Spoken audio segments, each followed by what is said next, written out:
Let's see. We're live. Oh, are we? Oh Yeah. no. Okay. How do I add this stream to our page? Well, maybe settings. Settings. Okay, hold on. Hey.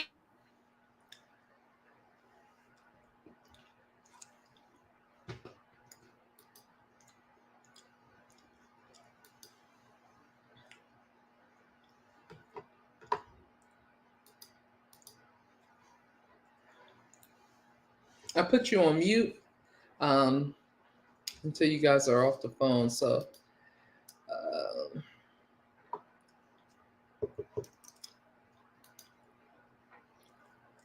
all right. So what we're going to do tonight is we are doing Ask Us Anything, which is perfect for people who aren't sure exactly how to get started. I know it can be super frustrating to just try to figure all that out. So we are just going to take questions. You can comment and we can take your questions that way.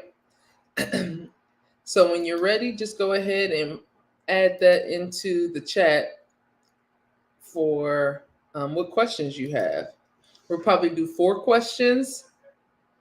We have time for about 4 questions. So be the first to ask your question on how to get started. And Kay, have you ever been on the roof? Okay, I think you are muted. Yeah, I've been on my roof a long time ago when I was a kid. I don't think I have the guts to go as an adult. Is it the same house you grew up in? Not. This is not the same house I grew up in. Right, because you're from like California. Yeah. Okay. Are you thinking of getting the California license? I got it. Oh, you got it? Okay, we'll see you in a bit. I could. I know a lot of people in California, family and friends. Oh, okay, sweet. Yeah, so I could. Oh man. How do Yeah. I think the only thing that's stopping me is the cost, because it's like $275 to get your license, and then I don't know how much the bond is. Okay. Well, for first time adjusters Hey, can you get in? or newer adjusters, you don't No. necessarily have to be licensed. You can actually have work under the apprenticeship. Oh, someone else who's already licensed? Well, if the company is licensed, you can do that. Oh. So do you have to declare apprenticeship? How does that happen? I know, right? There's more details that I don't know, but I'm open to answering any questions anybody watching has. That's what we're here for tonight. You guys just comment, ask us anything. Licensing is a tough part. I mean, every state has its own rules and regulations. But I know that in California, they are going to treat their residents better than outside residents because they're going to push your paperwork in first. And the tricky thing about California is there's not a lot of people with the adjuster license in California. So if you're like, man, I want to have a way to get in there, get my foot in the door, the licensing is a really good option. Oh, Renee, you're muted, so you got to unmute.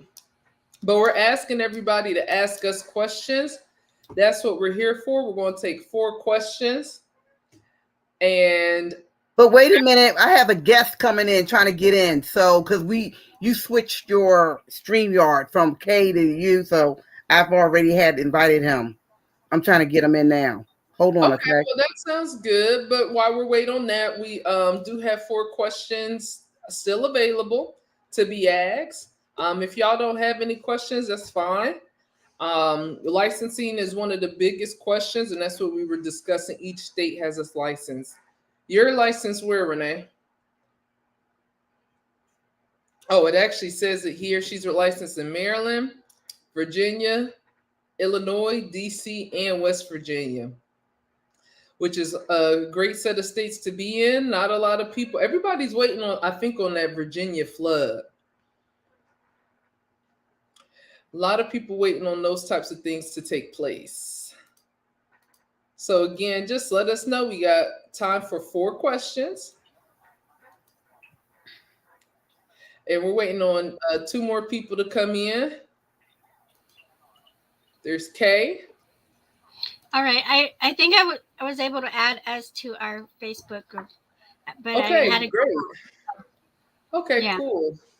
Cool. So what's like the number one question that you all generally get? Can Steven get in? Hi, Steven. Hello, Steven. Hey, Steven. Hey, good evening. How y'all doing? All right. Well, are you from Texas? Because I see that shirt. I'm born and raised in Texas. I live in Maryland, though. We won't hold that against you. Go Horns all day. So yep. Maybe not. Maybe not. So tell us, Steven, tell us, you live in Maryland. What did you do before what do you do now, actually? Tell us that. So I wear multiple hats. My wife and I, we own a property management business where we help other investors and teach the importance of real estate, being a landlord. My wife and I also have rental properties, and we do rental properties on our own as well. I'm a licensed therapist as well. I'm a rehab counselor, so I wear a few different hats. But the big thing is that he is a Metro client. He has had 2 claims through Metro, and Yes. he can share a little bit of that with us too. Oh yeah, that would be great. Let's start there. So tell us about the first one. When was it and what happened? Refresh my mind, Miss Murray. The first The one was the smoke claim. Remember the smoke claim? So I remember that one. Yeah, the smoke claim. So and that then one, the water in the basement, discharge of water. Remember that one? The carpet. Yes. You had to get a litigation company. So the big one, the big one, and this is the one where I tell people about the importance of having, like a public adjuster. My neighbor's house caught on fire. Yep. So it's a house that I was renting out, right? And the next door neighbors just moved in. They probably were in the house probably under 30 days, and their house caught on fire. And my house, from where my house starts to where their house starts, maybe 20 feet, maybe. So the flames got big. It got to the point where when I was hearing stories that people were knocking on my tenant's door to move his car. People were bringing trying to bring the hose around from the house to put the water try to put the fire out before the fire department got there. So the siding on my house started to melt. And I called my insurance company and I told them what happened, and they kind of gave me the okie doke. Oh no, you have to call their insurance company. So I called their insurance company. Oh no, you got to call your insurance company. So I went through that back and forth, and then I finally got somebody with my insurance company, and there was like, your deductible. I don't remember what my deductible was, but there was like, no, it doesn't look too bad. Your deductible is like,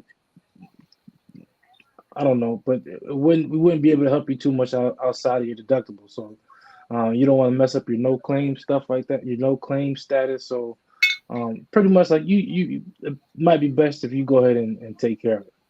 So call Miss Renee, let her know the story, and Metro came out, and well, let me tell you what really happened. Steve then contacted me, and he thought that it was only on the outside. The damage was on the outside. So when I called the field adjuster to come out and we met, I actually came to his property, and we went inside. And he was not aware that he had smoke damage in that basement area. Did you have it up at the top too? I'm trying to remember if it was in the top part. They ran and swabbed the walls. They swabbed the carpet. He did everything. They found the stuff that I needed. It had smoke damage on the walls. It had smoke damage in some of the carpet. The gutters and stuff that melted. They don't make those no more. So there's a lot of stuff they found that kind of pushed up the amount that I was supposed to be receiving back.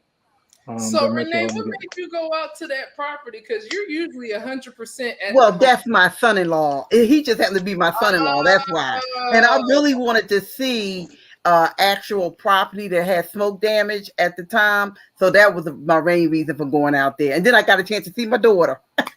Well, I'm trying to figure out which. Yeah, you definitely double dipped there, didn't you? Okay. That's why I'm like, Steven, she is literally the person like, oh, I ain't going nowhere. I ain't leaving the house. She is des. With his family, you know, you're going to go there. It's true. I go to my dad's. In fact, my dad probably wouldn't go do nothing unless I actually came out there. Which is great because people don't understand in this business how you can help out families. So Yep. your neighbor had a fire, and then your insurance company basically was trying to get you to not file, and also telling you that no, it wouldn't be worth it. And then see, they love to do that wordplay where they put out there that you will lose your claim fee, your claim reward, right? The claim reward, maybe even let's even say it's $1,000. Man, I'd much rather take this the 10 to 20,000 and lose that 1,000. But I know for your smoke claim, it had to have been much more than that because, like, you just thought the damage was on the outside, and that's all where they will point to. And you know, people always think, "Oh, it ain't that much," but it's never as much as what we, you know, end up seeing actually. So that's cool. So what happened with that one? So the adjuster came out, everybody's out the house. Yeah, the adjusters came out, and the insurance company came out, and they were right next to each other, and the adjusters were pointing out stuff, and I could see the insurance company guy cringing, like, "Come on, Nat." He's like, "Yep, well, and you know the smoke came in here, so they got to get the carpet redone too. So they need to get carpet shampooed as well because the smoke has got in there as well." And he's like, "Really?" You know, so he was cringing because he saw the dollar signs just keep on going up. You know what I'm saying? So. Isn't that interesting? Because it's like it's state money, but it's really not. So why should they even be like cringy at all? So how much did you end up getting? I think we ended up getting like $10,000 or something like that. Awesome. 10, 11, something. Yeah. That's awesome. That's amazing. Because I know our adjusters, man, when they hear smoke, we do a lot of lessons on smoke and things of that nature. So we should tell them that smoke claims pay very well. Yeah, they do. They do if they're done right. Even if it's just smoke, it doesn't have to be a fire. Even if it's just smoke, you can still get paid pretty well on that. Yeah, that's a really good point, Kay. Good to know. Point. So tell us about the second claim. So the second claim, we had some flooding in the basement. Busted pipe. Remember the bust pipe? You told me not to use the F word. Busted pipe. I told him. The accidental discharge of water. Yeah, we had a busted pipe that kind of wet the carpet up and messed the drywall and some of the trim. It was a finished basement. Yeah. Yes, ma'am. Correct. Mm-hmm. Okay. What year was the house built? 20. So in the 2000s plus. Yeah. Okay. Yep. I just look to see if it's way older or if it's newer because we don't have basements. A lot of basements is not number one here in Georgia, so I live. So I always ask, where that is. So you had a pipe break. When did the pipe break happen? So this was. This is actually one of the first. This was before the smoke claim. So this was wild. It was about a year ago. I think a year ago. No, it was a little longer than that. This might have been like COVID sometime, I thought. Oh, that's right. Yeah, it was COVID time. That's right. You're right. COVID time, I think. Okay. Was it cold out? Was it cold or was it warm out? I believe it was cold outside. Yeah. It was cold outside. Yeah, it was cold outside. So. Getting ready to start singing. Nah. It was cold and the pipe it broke and we had a lot of water just everywhere and the basement we don't really go to the basement a lot. Oftentimes when you go to the basement it's just to throw in some clothes or something like that or if guests staying over, but besides that we don't really go down there. So it's kind of like we're down there. It was like, what? My socks is wet. How this happened? So Okay. and I could hear some going on in one of the rooms, so I had to go over there and cut one of the water lines off. Um, but luckily I found it earlier than earlier, not later. So we was able to kind of stop it. But yeah, they came out and checked everything. They checked the moistures and the wall and the floor, not the floorboards, but the trim, things like that. So That's dope. That's cool.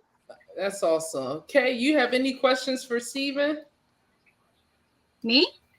Well, no, Yeah. I'm just curious how much you got for the water claim. I don't remember right off the top of my No, head. So never. this house was the house for the water claim was one of the houses that my wife owns.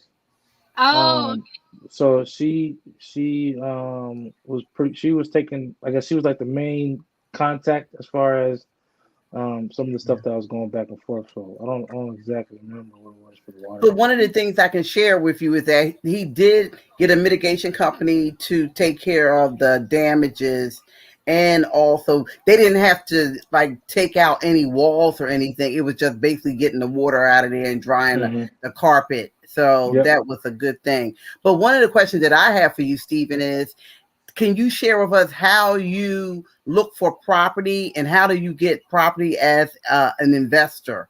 What are the signs to look for when you're trying to look for property? Are you looking for property that already have damage or a property that is livable or someone can move into it right away?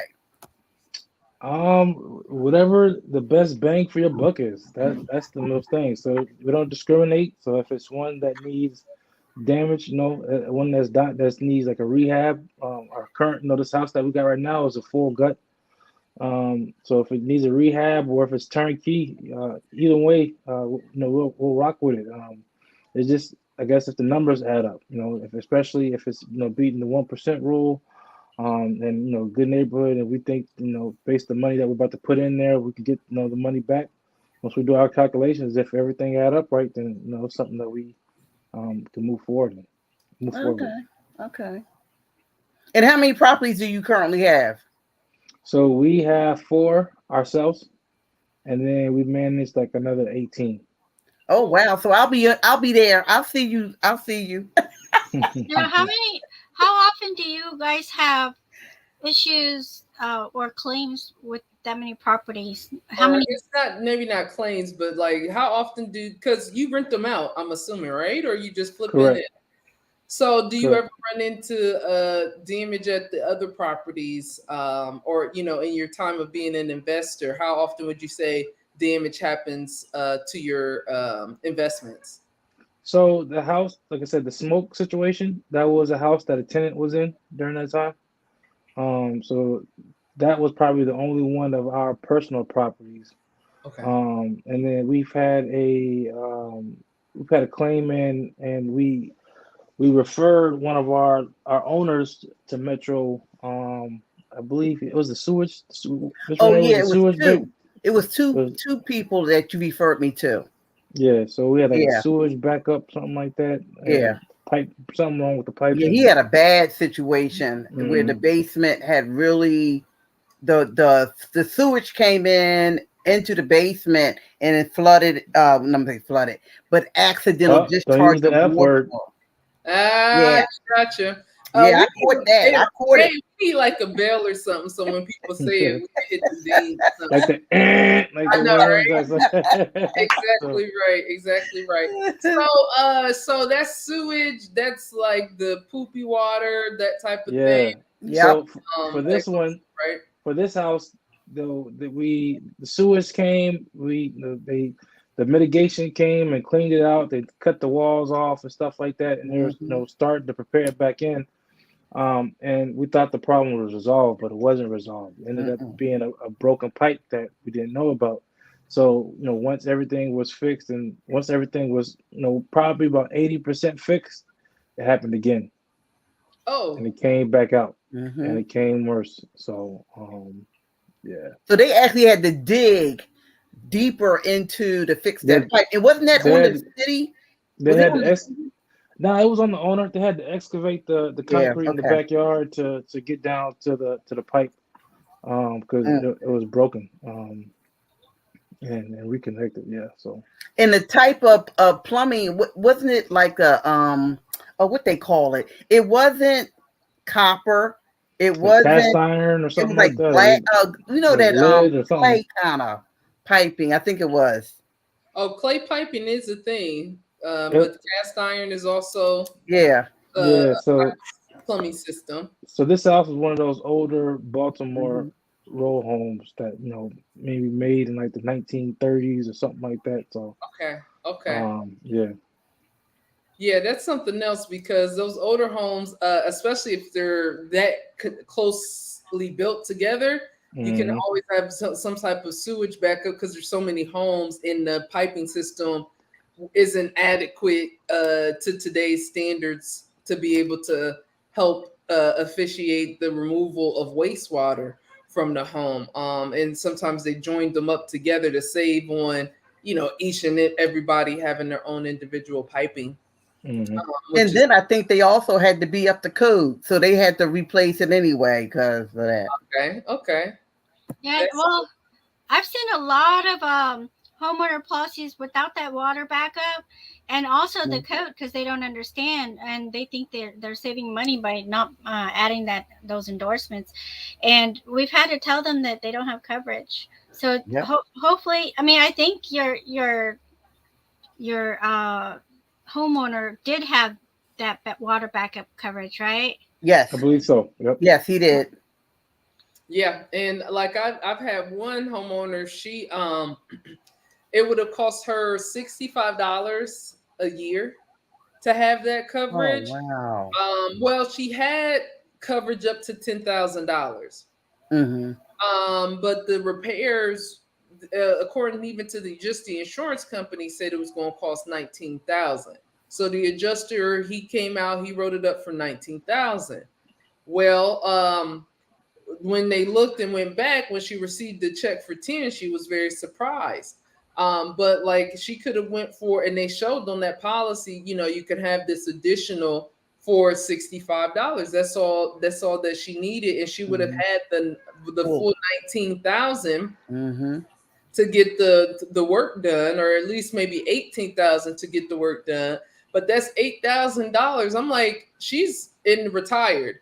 So I'm like, that $65, I mean, you gonna outlive getting that paid back. It's gonna take you over 100 years to, make up the difference of paying that $65 a year versus having not paid it, and then you now have to pay this $9,000 Right. out of pocket. And where are you going to get that money on the retired Income? Yep, you're right.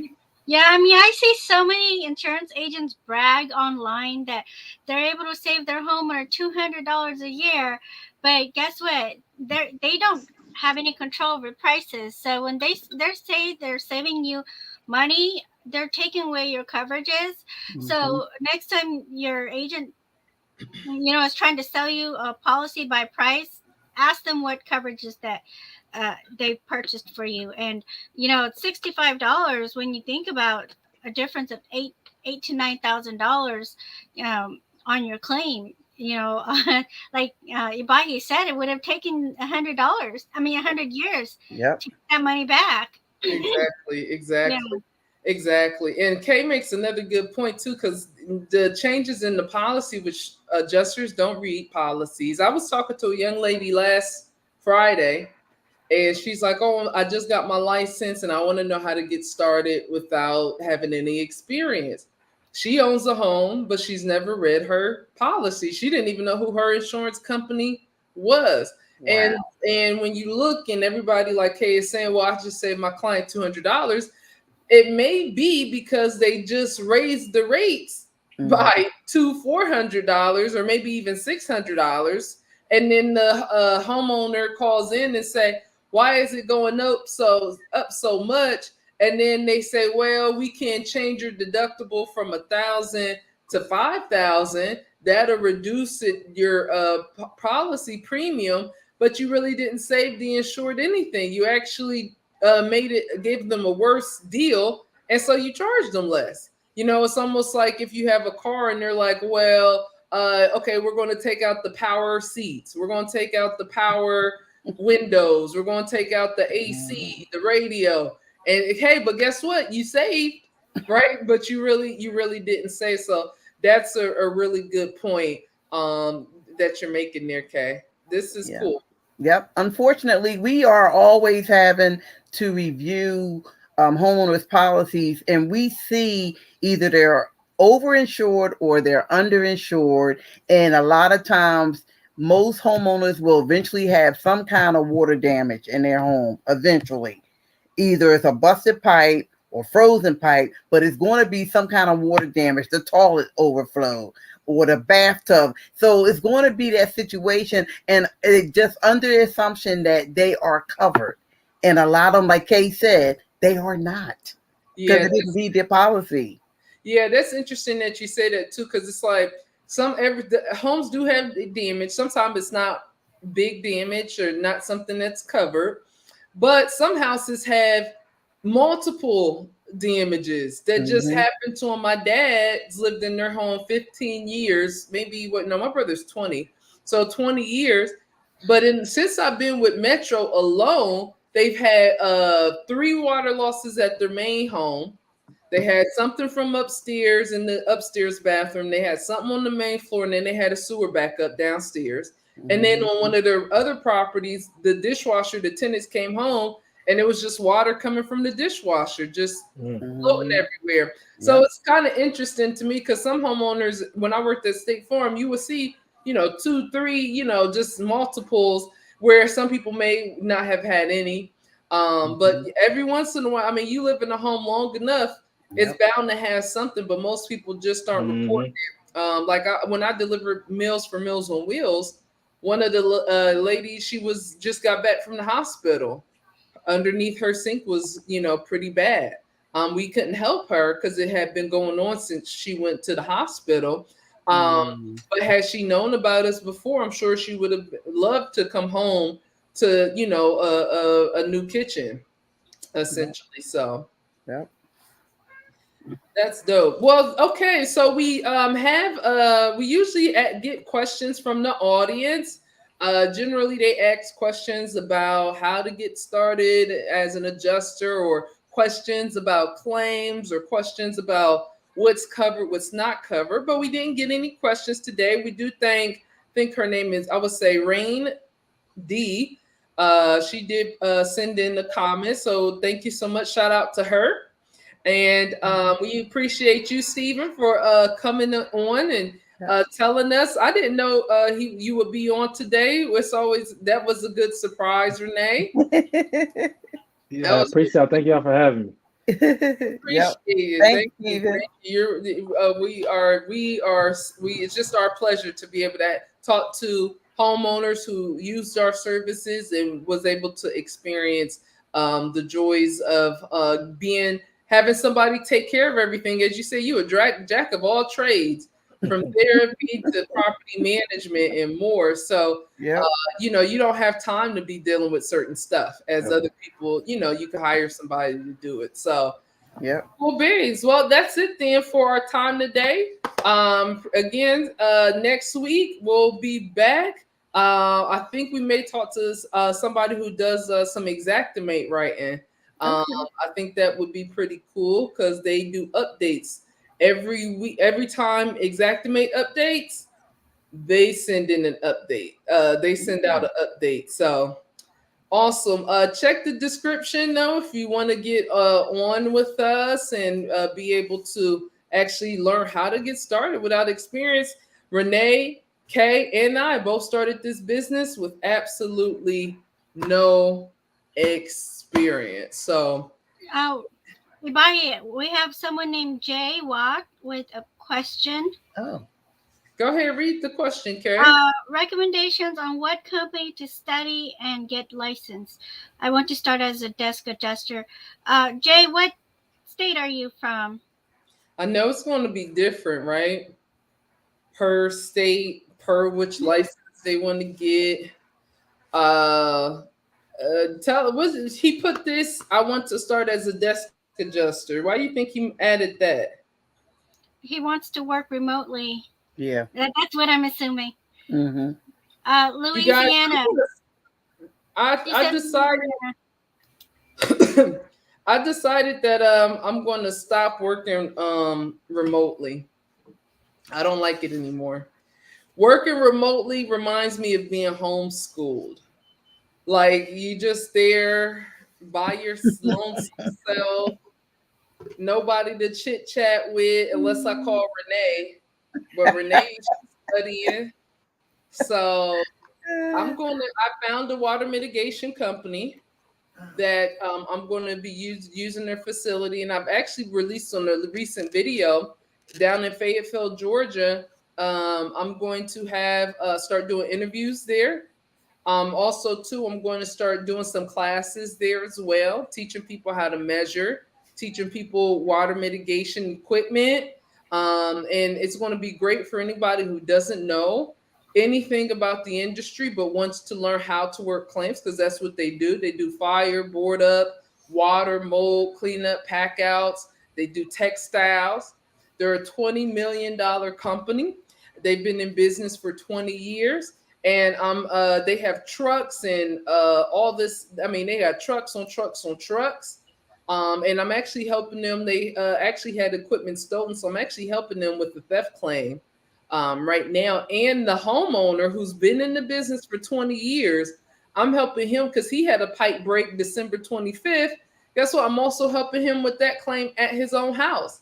He had never used a PA before, so that's what we're going to be able to help him with. So yeah, I'm giving up on the working from home.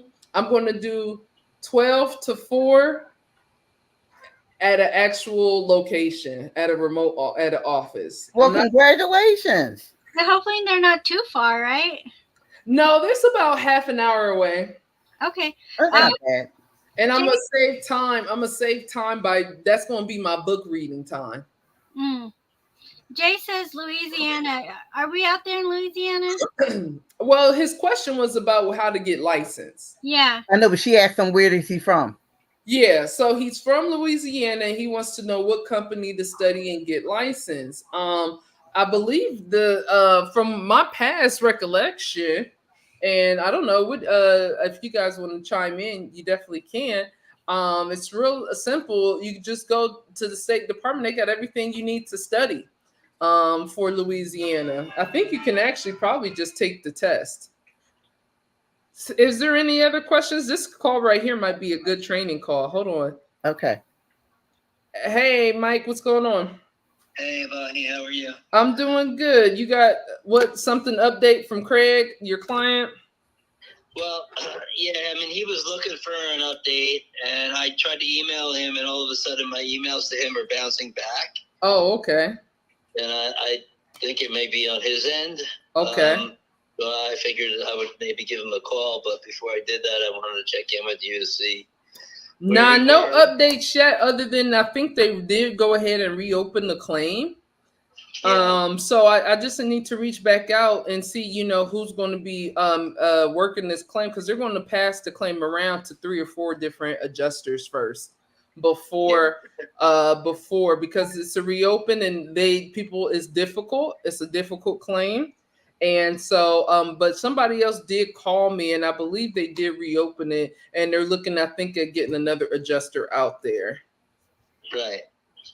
Okay. All right. So it's possible you may end up going to meet them out of the house. Well, see, I'm remote, but I'm not remote.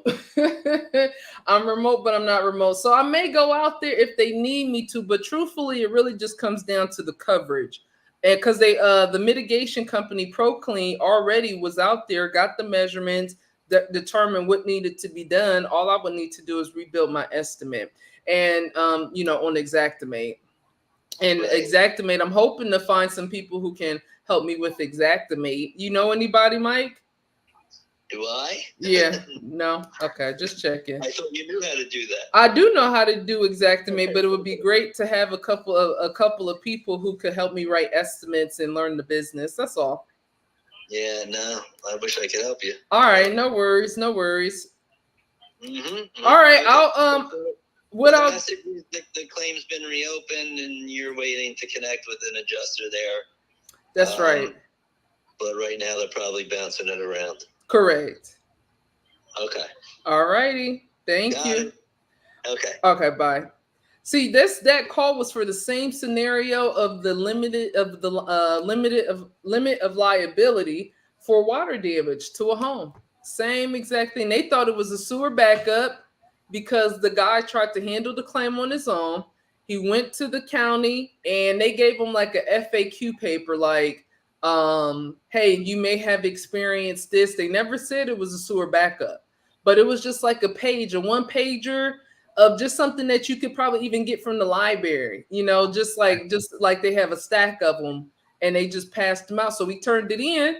Guess what? They said, oh, county involved, sewer backup, bam, and they cut him off. So now he's trying to get us to help him get it paid. Was there any other questions? No. There aren't anymore. All right, well, let's call it a night. You two stick around on the call. Renee, don't drop like you did last week. Okay. Before. All right, and again, just look out for us for next week. We're going to talk about Xactimate and how to get started. We are hiring, so you can reach out to us via the chat too to say, hey, listen, I want to get started. I don't know a thing, but I'm willing to work and learn. I'm willing to be your clay. I'm trainable. I'm coachable, and I'm hungry. So I want to get going. So we will see you all next week. Bye.